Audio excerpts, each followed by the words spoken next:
sommes le 22 décembre, il y a 30 ans jour pour jour, le dictateur roumain Nicolae Ceausescu et sa femme Elena fuyaient Bucarest à bord d'un hélicoptère alors que la contestation faisait rage dans la capitale roumaine et dans le pays.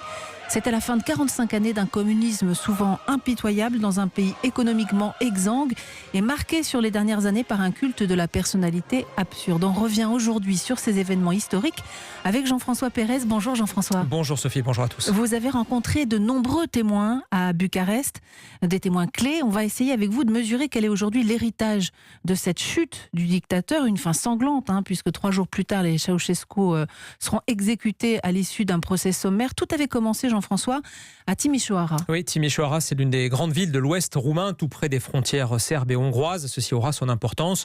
L'événement déclencheur de cette page d'histoire, c'est un appel à l'aide, celui du pasteur protestant de la ville, László Tokes.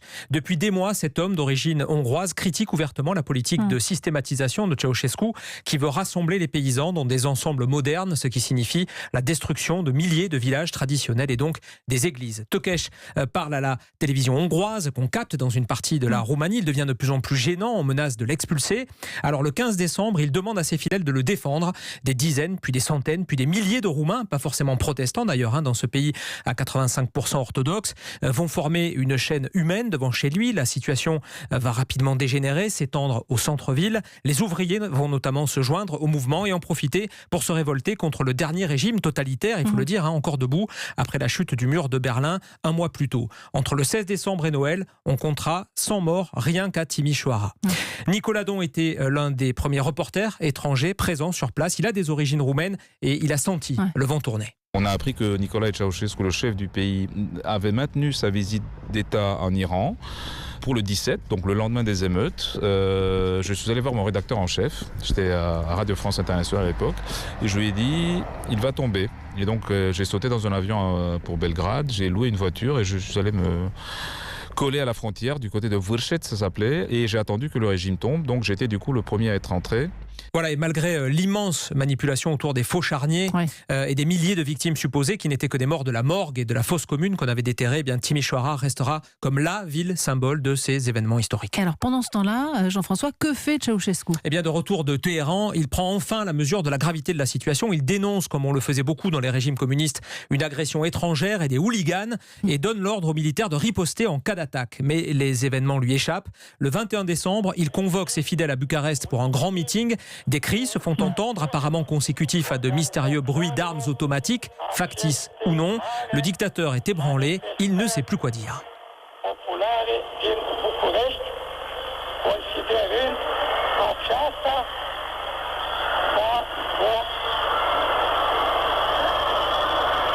Voilà un moment étonnant qu'avait enregistré Philippe Pécoul qui couvrait pour Europe 1 à l'époque ces événements en Roumanie. Oui, des images terribles d'impuissance. Sa garde rapprochée lui demande de se retirer alors que le chaos menace. Cristian Preda est le doyen de la faculté de sciences politiques de Bucarest. C'est un ancien eurodéputé également. Il était étudiant à ce moment-là, il se souvient. Je sortais d'un examen et puis je vois une foule qui crie et qui court sur les boulevards qui sont ici aux alentours.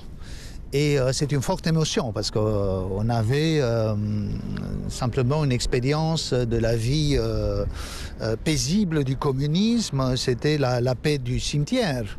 Rien ne se passait, personne ne criait dans la rue. Donc du coup, on voit des gens qui crient « Liberté, liberté, mort au dictateur » et puis qui commencent à chanter ce qui est devenu depuis l'hymne national roumain « Réveille-toi roumain ». Donc ça, c'est vraiment l'image qui me vient à la tête chaque fois qu'on discute de la Révolution. Voilà, et le lendemain, le 22 décembre, à 12h08, précisément, un hélicoptère décolle du toit du bâtiment du comité central du Parti communiste.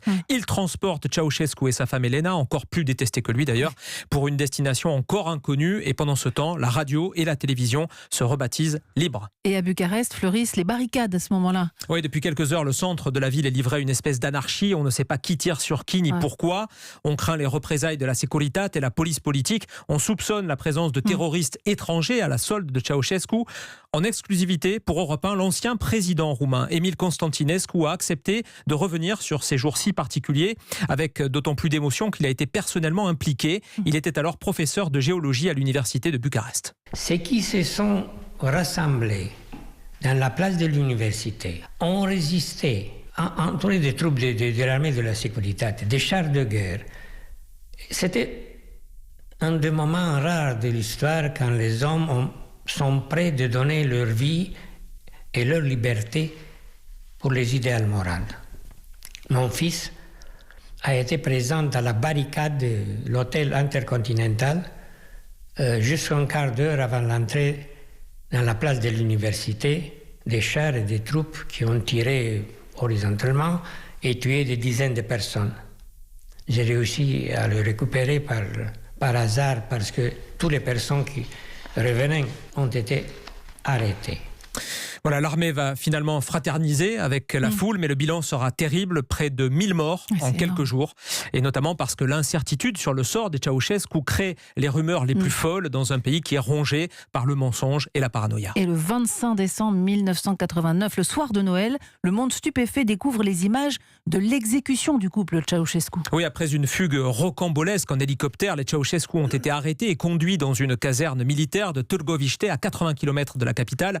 C'est là que les attend une cour martiale chargée de les juger, cour hétéroclite dont la composition fait encore beaucoup jaser. D'ailleurs, Ceausescu ne manquera pas de les identifier, ses anciens proches devenus procureurs. Le procès, entre guillemets, dure moins d'1 heure. Ceausescu ne veut pas répondre devant ce tribunal qu'il ne juge pas légitime.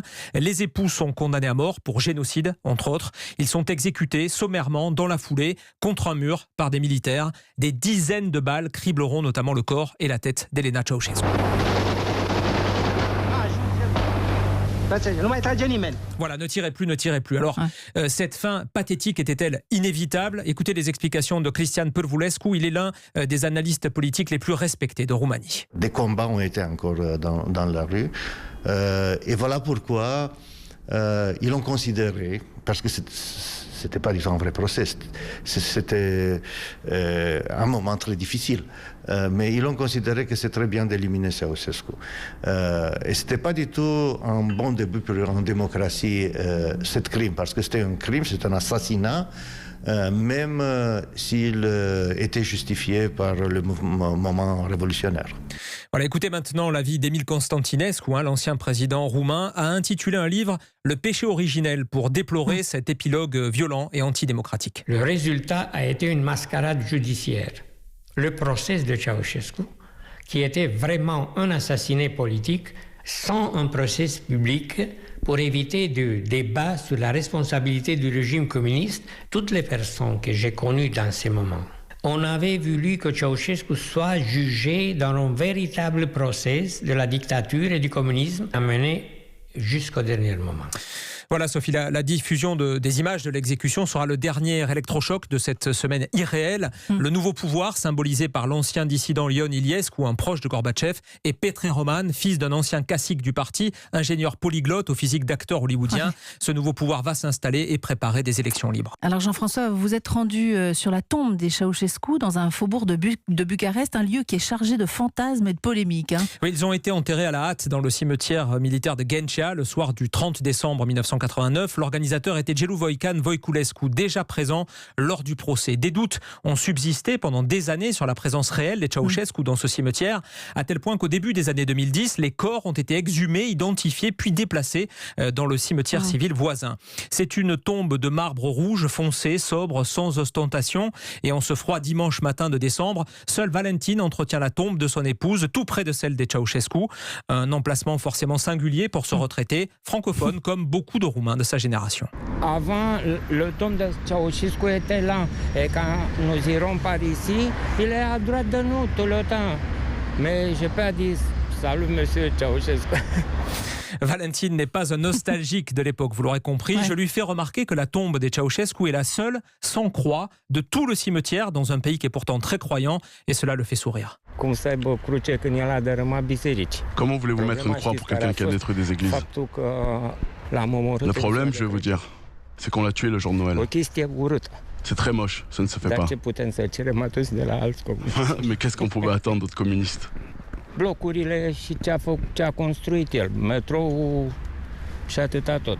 oui, on a des immeubles, le métro, tout ce qu'il a fait construire, et c'est tout. Le reste, c'est rien, que des calamités. Nous, les gens les plus âgés, on se souvient qu'on n'avait rien à manger. Il faisait froid dans nos maisons, les transports en commun étaient un désastre. On était obligés de marcher. Que des calamités, je vous dis. Il n'y a rien à regretter. Les nostalgiques se trompent complètement.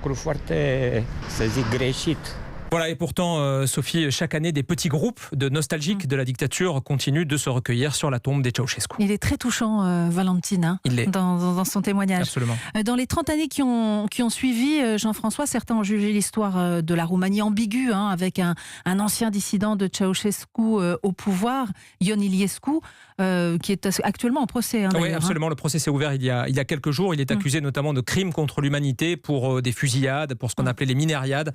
On en reparlera peut-être, mais ce sont des événements très graves qui se sont passés au début des années 90. Ça sera l'occasion d'un prochain sujet en 2020 avec vous dans les carnets. Avec plaisir. Alors depuis 2007, la Roumanie est un pays de l'Union européenne. Que reste-t-il aujourd'hui de décembre 89 ? Bien, le titre d'un film très drôle sorti il y a quelques années résume bien l'état d'esprit roumain sur cette période. A fost sau n'a fost. Ça a eu lieu ou pas ? On parle bien sûr de la révolution, de ce mouvement populaire spontané, émouvant, durement payé en vie humaine, mais aussi possiblement confisqué par les anciens communistes ou téléguidé de l'étranger. Les versions divergent toujours. Nicolas Don vit désormais à Bucarest. Il préfère parler, lui, d'un coup d'État. Et voici pourquoi, selon lui, la vérité aura beaucoup de mal à s'imposer, malgré l'ouverture notamment du procès Iliescu. Les gens sont encore aux manettes, ou leurs héritiers directs sont encore aux manettes aujourd'hui, dans un parti politique, pour ne pas le nommer, qui est le Parti social-démocrate, qui fait toujours autour de 30% des voix dans ce pays, et qu'on n'a pas envie de déflorer le mythe de la révolution extraordinaire, incroyable, qui a mis la Roumanie sur la carte du monde, parce qu'effectivement, pendant cette période 20-25 décembre, le monde entier avait les yeux rivés sur la Roumanie. Une raison très simple, c'était la seule révolution sanglante du monde communiste. Alors pour le reste, quand même, Jean-François, la Roumanie a sans doute beaucoup plus gagné que perdu après son adhésion à l'Union européenne. Oui, certes, la corruption reste un fléau, tout comme la fuite économique de nombreux Roumains à l'étranger. On estime la diaspora à environ 4 millions de personnes pour une population de 20 millions, c'est énorme. Mais la Roumanie a récemment élu un président pro-européen, Klaus Iohannis, issu de la minorité allemande de ce pays multiculturel. L'économie se porte plutôt bien, avec un chômage très bas, un revenu moyen en hausse. Bientôt, il y aura les élections législatives. Si le président Iohannis obtient une majorité claire, le pays pourra peut-être enclencher une nouvelle phase et construire enfin notamment des hôpitaux et des autoroutes, parce que c'est devenu un sujet de blague récurrent là-bas, symbole de l'inertie, de la corruption de la classe politique.